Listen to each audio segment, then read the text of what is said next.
7 minus 1 times 7 minus 7.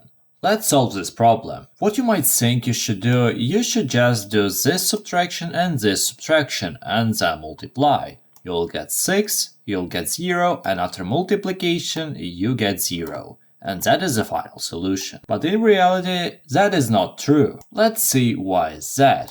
Instead of doing subtractions first, and even let's not do a parenthesis as PEMDAS suggests, let's use another property, and that is called a distributive property. We have minus 1 before the parenthesis, so we multiply minus 1 by this parenthesis. We can take this minus 1 and multiply it by the first term in the parentheses and second term of the parentheses. So let's try doing that. 7 just stays as 7, we'll not touch it for now. Then we get minus 1 times 7, so we get minus 7.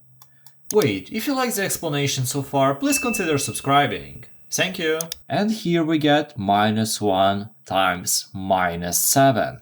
That is really important. Every time you multiply two numbers, also check their signs. If they have minus before them, this minus is not an operation. This minus actually belongs to the number. This 7 minus 7 is actually 7 plus minus 7.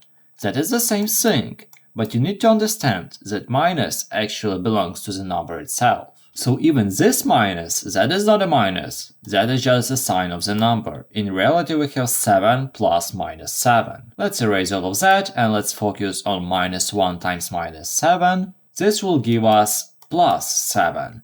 If you multiply both negative numbers, you'll get a positive one. So now we have 7, minus 7, and plus 7. 7 minus 7 is 0, and 0 plus 7 gives us 7 again. And 7 is the final solution. If you want to try to solve some other problem with this property, watch this video next. I solved the problem using another method that you might like, but also try to solve it using this method. But for now, have a nice day.